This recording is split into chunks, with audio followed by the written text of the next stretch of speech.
सभी व्यूअर्स नमस्कार। आज की इस वीडियो में मैं आप लोगों को ये बताने के लिए आया हूँ कि दिल्ली पुलिस में सब इंस्पेक्टर अगर आप लोग बनना चाहते हैं तो आप लोग कैसे बन सकते हैं, यानी कि एसएससी सीपीओ से रिलेटेड आपको सब कुछ बताऊंगा। वीडियो स्टार्ट करने से पहले जिन लोगों ने अब तक हमारे चैनल्स को सब्सक्राइब नहीं किया, हमारे दोनों चैनल्स कपूर खानदान ब्लॉग्स और मास्टर्स एजुकेशन को सब्सक्राइब कर दो। तो चलिए शुरू करते हैं। आज की इस वीडियो में आप लोगों को डिटेल में बताऊंगा कि जिन लोगों का एम है वो दिल्ली पुलिस में सब इंस्पेक्टर बनना चाहते हैं तो वो कैसे बन सकते हैं, कंप्लीट स्ट्रैटेजी सब कुछ बताऊंगा कि मैंने कैसे इस एग्जाम को दिया था और कट ऑफ को कैसे क्लियर किया था, इतने अच्छे मार्क्स कैसे स्कोर किए थे, अपनी strategy, book list, time table और सब कुछ सारी टिप्स बताऊंगा कि आप लोगों को क्या करना चाहिए। और एसएससी सीपीओ के एग्जाम को क्रैक करने से रिलेटेड सारी चीजें बताऊंगा, एग्जाम पैटर्न भी बताऊंगा और सब कुछ स्ट्रैटेजी वगैरह से रिलेटेड हर चीज बताऊंगा। एसएससी सीपीओ नाम का एक पेपर होता है। इस पेपर के थ्रू आप लोग दिल्ली पुलिस में, सीआरपीएफ में, सीआईएसएफ में, बीएसएफ में इतने अच्छे अच्छे डिपार्टमेंट्स में जॉब पा सकते हैं। मोस्टली लोगों का जो एम रहता है, जो सबसे पहले फिल होती है वो तो दिल्ली पुलिस सब इंस्पेक्टर ही फिल होती है। तो सबसे ज़्यादा कट ऑफ इनमें से उसी की जाती है और सबसे ज़्यादा सीट्स भी उसी की फिल होती हैं।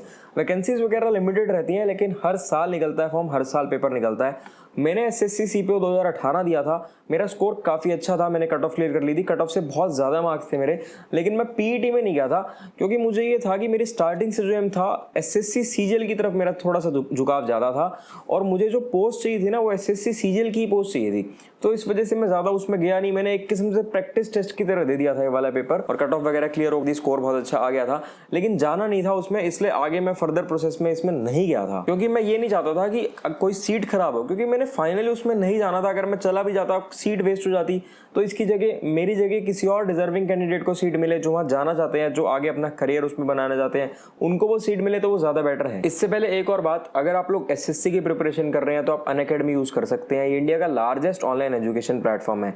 यहाँ पर हर हफ्ते एसएससी के सभी एग्जाम्स के लिए डेडिकेटेड बैचेस और टेस्ट सीरीज कंडक्ट करवाए जाते हैं। इन बैचेस और टेस्ट सीरीज में आपको एसएससी के सभी एग्जाम्स के हर सब्जेक्ट का कंप्लीट सिलेबस कवर करवाया जाता है एसएससी के टॉप एजुकेटर्स के द्वारा। अनअकैडमी प्लस सब्सक्रिप्शन लेने के आपको बहुत से बेनिफिट्स मिलते हैं, जैसे कि आप अपने घर बैठे बैठे अपने शेड्यूल के हिसाब से अपने फेवरेट एजुकेटर से पढ़ सकते हैं। आस्क अ डाउट फीचर का यूज करके कोई भी डाउट क्लियर कर सकते हैं, उनसे लाइव इंटरेक्ट कर सकते हैं। आपको सब कुछ पीडीएफ फॉर्म में मिलता है और 12 से भी ज्यादा लैंग्वेजेस में आपको पढ़ाया जाता है, यानी कि कोई भी लैंग्वेज बैरियर नहीं रहता।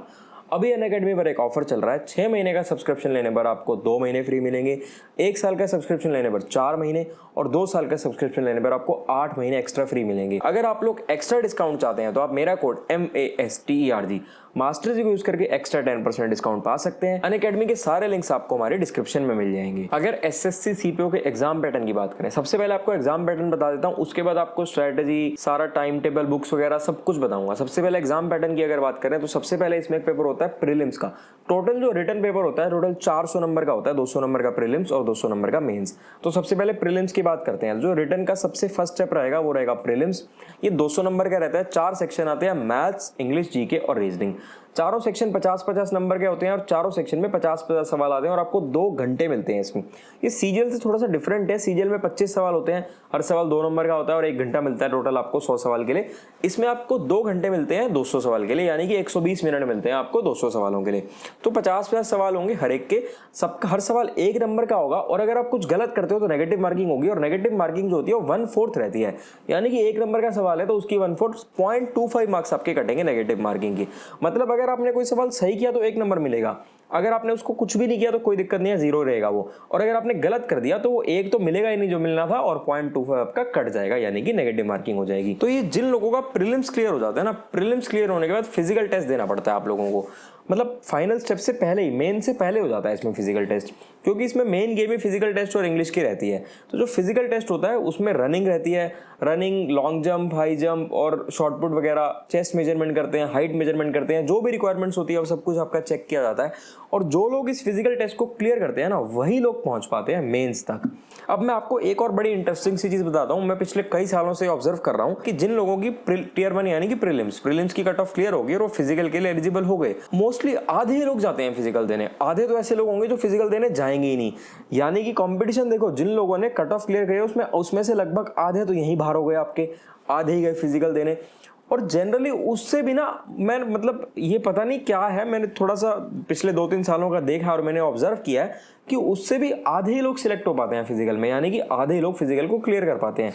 तो ये देखो कि कंपटीशन धीरे धीरे जाते जाते कितना कम हो रहा है। वहीं सीजीएल में कंपटीशन बहुत ज्यादा है, लेकिन सीपीओ में अगर आप लोग दिल्ली पुलिस सब इंस्पेक्टर लगना चाहते हैं तो सीजीएल के कंपैरिजन में काफी इजी हो जाता है, क्योंकि इसमें बहुत सारे लोग जो कट ऑफ क्लियर करके आए हैं वो पहले ही छट चुके हैं, वो फाइनल पेपर से पहले, जो आपका मेंस का पेपर होना है उससे पहले ही निकल चुके हैं। और जितने लोग क्लियर करके आए थे लगभग उससे 1/4 बच्चे ही देंगे आपका मेंस का पेपर। तो देखो कि कंपटीशन का जो लेवल है वो वहां से कितना कम हो गया है। अब इसके बहुत सारे रीजंस होते हैं। देखो, एक तो जिन लोगों को पता होता है कि उनको इसमें आगे नहीं जाना है वो लोग नहीं आते फिजिकल के लिए, और उसके बाद जो लोग फिजिकल के लिए आते हैं उनमें बहुत सारे लोग इतने फिजिकली फिट नहीं हो पाते और वो स्टैंडर्ड्स मीट नहीं कर पाते। किसी की हाइट कम है, कोई वो रनिंग नहीं कर पा रहा, हाई जंप, शॉर्ट, मतलब बहुत सारी चीजें हैं जो लोग नहीं कर पाते, उस रीजन से बाहर हो जाते हैं। तो अगर इस पोस्ट के लिए मेन बात करें तो मेन एक तो फिजिकल स्टैंडर्ड्स, जो आपकी फिजिकल रिक्वायरमेंट्स है वो मीट करनी बहुत जरूरी है, और उसके बाद आपकी इंग्लिश बहुत अच्छी होनी चाहिए, क्योंकि 400 नंबर में से 250 नंबर की इंग्लिश है। अब जो लोग फिजिकल को क्लियर कर पाते हैं वो दे पाते हैं मेंस। मेंस में क्या होगा, मेंस में 200 नंबर की इंग्लिश आएगी, जैसे कि मैंने आप लोगों को बताया कि 250 नंबर की इंग्लिश है। तो देखो कितनी इंपॉर्टेंट हो जाती है। उसके बाद जो लोग टियर 1 प्लस टियर 2 की फाइनल कट ऑफ को क्लियर कर पाते हैं, फाइनल कट ऑफ को क्वालिफाई कर पाते हैं, वो लोग जाते हैं मेडिकल के लिए। अब मेडिकल की जो रिक्वायरमेंट्स होती है ना, इसमें एक ये चीज रहती है कि फिजिकल और मेडिकल ना थोड़ा सा स्ट्रिक्ट रहता है। तो जो रिक्वायरमेंट्स रहती हैं वो आप लोग जरूर नोटिफिकेशन में चेक कर लेना, कहीं ऐसा ना हो कि आप ये करना चाहते हो, आपका ये एम हो और आप वहां तक पहुंच भी जाओ और एंड में मेडिकल में रिजेक्ट हो जाओ। कलर ब्लाइंडनेस है, नॉक नीज है, फ्लैट फुट है, बहुत सारी छोटी छोटी चीज होती हैं जो इसमें चेक करी जाती हैं और हर छोटी छोटी चीज को नोटिस किया जाता है। तो ऐसा ना हो कि भाई ये यहाँ तक पहुंचने के बाद भी आप लोग रिजेक्ट हो जाओ। तो इसके बारे में डिटेल जरूर जान लेना, नोटिफिकेशन जरूर पढ़ लेना आप लोग। अब अगर बुक लिस्ट की बात करें, किन बुक्स को फॉलो करें, पहले मैं आपको बुक्स बता देता हूं, उसके बाद आपको स्ट्रेटेजी बता दूंगा कि आपको कैसे पढ़ना है। तो बुक लिस्ट की बात करूं, सबसे पहले जो सबसे इंपॉर्टेंट चीज है उसके बारे में बात करते हैं। सबसे इंपॉर्टेंट इंग्लिश ही है एसएससी सीपीओ के पेपर में।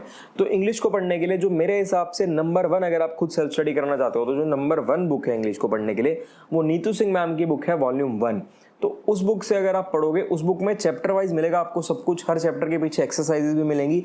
वो इंग्लिश के लिए बहुत बढ़िया है। उसमें हिंदी इंग्लिश का कंबाइंड, मतलब आपको हिंदी और इंग्लिश दोनों में समझाया गया है। तो जिन लोगों की इंग्लिश वीक है ना, उनके लिए बुक बहुत अच्छी रहेगी और आपकी इंग्लिश बहुत इंप्रूव हो सकती है। इसी के साथ साथ आप लोगों को प्रैक्टिस करनी चाहिए। प्रैक्टिस के लिए आप लोग कोई भी ले सकते हो, प्रीवियस ईयर ले सकते हो, कुछ भी ले सकते हो। वैसे जो मैंने ली हुई थी वो मैंने मिरर ऑफ कॉमन एरर और प्लेटफॉर्म, ये 2 बुक्स ली हुई थी। आप इन बुक्स को ले सकते हो और इन बुक्स से आप लोग प्रैक्टिस कर सकते हो। बाकी इंग्लिश में जो मैं सबसे जरूरी समझता हूँ, इंग्लिश में वोकैब को मैं सबसे जरूरी समझता हूं, क्योंकि वोकैब ऐसी चीज है जो आपकी इंग्लिश की हर जगह काम आएगी। डायरेक्टली सवाल तो आपके आएंगे ही आएंगे वोकैब पे, इडियम फ्रेजेस आएंगी, वन वर्ड सब्स्टिट्यूशन आएंगे, एंटोसाइनो आएंगे, यानी कि वोकैब पे बहुत सारे सवाल डायरेक्टली आएंगे। और आगे भी बहुत सारी चीजों में वोकैब यूज होगी, जैसे कि रीडिंग कॉम्प्रिहेंशन में, क्लोज टेस्ट में, इन चीजों में भी आपकी वोकैब बहुत अच्छी होनी चाहिए। तो वोकैब एक ऐसी चीज है जो याद करना बहुत मुश्किल है, इसको ट्रिक से पढ़ना चाहिए। आप लोग हमारी इंग्लिश की प्लेलिस्ट या हमारी वोकैब की प्लेलिस्ट देखना, वहाँ ईशा मैम पढ़ाती हैं। एक बार आप उनसे वोकैब पढ़ लोगे ना, इनके वोकैब पढ़ाने का तरीका आप देख लोगे ना, आप लोग फैन हो जाओगे भाई। ऐसी वोकैब आपने जिंदगी में कभी नहीं पढ़ी होगी, और एक बार आप पढ़ लोगे ना, जिंदगी में कभी भूलोगे भी नहीं। एक बार देखना जरूर, जिन लोगों ने अब तक हमारी वीडियोस नहीं देखी, हमारी इंग्लिश प्लेलिस्ट में या वोकैब प्लेलिस्ट में जाकर वोकैब की वीडियो जरूर देखना। वोकैब के बाद ग्रामर और रीडिंग कॉम्प्रिहेंशन तो जरूरी है ही है। वो जो मैंने आपको बुक्स बताई आप उन बुक से पढ़ोगे तो वो आपकी क्लियर हो जाएगी इजीली, आपको दिक्कत नहीं आएगी। इंग्लिश के बाद अगर नेक्स्ट बात करते हैं मैथ्स की। तो मैथ्स के लिए एसएससी सीपीओ के लिए कोई बहुत ज्यादा मुश्किल मैथ्स नहीं आती। तो अगर आप बेसिक पढ़ना चाहो तो प्रीवियस ईयर बुक ले लो आप, जैसे प्रीवियस ईयर किरण ले रखी थी मैंने, तो आप लोग वो ले लो। उसके साथ साथ अगर कोई एडिशनल, वैसे तो वो सफिशिएंट रहेगी, फिर भी अगर कोई एडिशनल बुक लेना चाहो तो एमटायरा ले सकते हो, क्विकर मैथ्स होती है एमटायरा। बाकी एडवांस मैथ्स के लिए कोई सेपरेट बुक लेने की जरूरत नहीं है सीपीओ में, क्योंकि एडवांस मैथ्स से बहुत ज्यादा सवाल नहीं आते, और अगर आते भी हैं तो बेसिक आते हैं, कोई बहुत ज्यादा कॉम्प्लिकेटेड, कुछ कॉम्प्लेक्स नहीं आता। तो प्रीवियस ईयर पढ़ने से आपका काम चल जाएगा। फिर भी अगर आप लोग लेना चाहो एडवांस मैथ्स, आपके मन में हो इच्छा की लेना चाहूं, तो एडवांस मैथ्स की भी किरण की एक अलग से बुक आती है, वो ले सकते हो। बाकी सीजीएल के लिए ये जो मैंने आपको तीनों बुक्स बता दी है ना, इन तीनों बुक्स से तो आपका सीजीएल भी निकल सकता है अगर आप तरीके से पढ़ लो तो। फिर भी सीपीओ के लिए मेरे हिसाब से किरण प्रीवियस ईयर सफिशिएंट रहेगी। बाकी लेना चाहो तो ले लेना, कोई दिक्कत नहीं है। मैंने तो सीजीएल के लिए तीनों बुक्स पढ़ी थी और तीनों बुक्स से इनसे बार बार प्रैक्टिस करके इतना अच्छा स्कोर किया था मैंने एसएससी सीजीएल में। इसके बाद अगर नेक्स्ट बात करते हैं रीजनिंग की, तो रीजनिंग तो यार देखो लॉजिकल थिंकिंग ही है आपकी, जो आपने बचपन से लेकर आज तक पढ़ा है वही सब आपको अप्लाई करना है, कुछ बहुत ज्यादा मुश्किल नहीं है। तो मॉक टेस्ट से काम चल जाता है, आप मॉक टेस्ट से भी कर सकते हो। फिर भी अगर आप कोई बुक लेना चाहो तो प्रीवियस ईयर बुक ले लेना। इसके बाद नेक्स्ट अगर बात करें जीके की, तो भाई जीके तो ऐसी चीज है कि सबको बहुत डर लगता है, मुझे भी बहुत डर लगता था जीके से। बहुत ज्यादा समय वेस्ट मत करना जीके में, लिमिटेड समय देना जीके को, स्मार्टली पढ़ना, बहुत ज्यादा नहीं पढ़ना, स्मार्ट वे से पढ़ो। करंट अफेयर्स पढ़ो, करंट अफेयर्स काफी पूछे जाते हैं इसमें, तो आप एग्जाम से 1 महीना पहले करंट अफेयर पढ़ने स्टार्ट करो और लगभग पिछले 8 से 10 महीने के करंट अफेयर्स पढ़ डालो, क्योंकि काफी हाई पॉसिबिलिटी रहती है कि करंट अफेयर्स आएंगे। बाकी जो भी आप स्टैटिक जीके वगैरह पढ़ोगे, किसी बुक से पढ़ना चाहो बुक से पढ़ लो, या कोई क्वेश्चन बैंक ले लो, प्रीवियस ईयर्स का क्वेश्चन बैंक ले लो, क्योंकि जनरली ना इसमें क्वेश्चंस रिपीट हो जाते हैं। फिर से मैं ये कहूंगा कि बहुत ज्यादा समय बर्बाद मत करना और कोशिश करना कि ट्रिक से पढ़ना। अब आप लोग कहोगे भाई ट्रिक से कैसे पढ़ें, जीके को ट्रिक से कैसे पढ़ा जा सकता है? बिल्कुल पढ़ा जा सकता है। हमारी प्लेलिस्ट चेक करो जीके की, मैं डिस्क्रिप्शन में लिंक डाल दूंगा अपनी जीके की प्लेलिस्ट का भी, वोकैब की प्लेलिस्ट का भी। वहां जाकर अगर आप लोग देखोगे ना भाई, आप देखना कैसे ट्रिक से हमने चीजें पढ़ा रखी है। वो ऐसा है कि आप एक बार पढ़ोगे ना तो आपको याद हो जाएगा, ट्रिक से कभी भूलोगे भी नहीं आप। अब ये सब तो थी तैयारी की बात। तैयारी के बाद साथ साथ और क्या जरूरी है, आपको मॉक टेस्ट लगाना है। जब आपकी तैयारी 30-40% हो जाए, मॉक टेस्ट लगाना शुरू कर दो।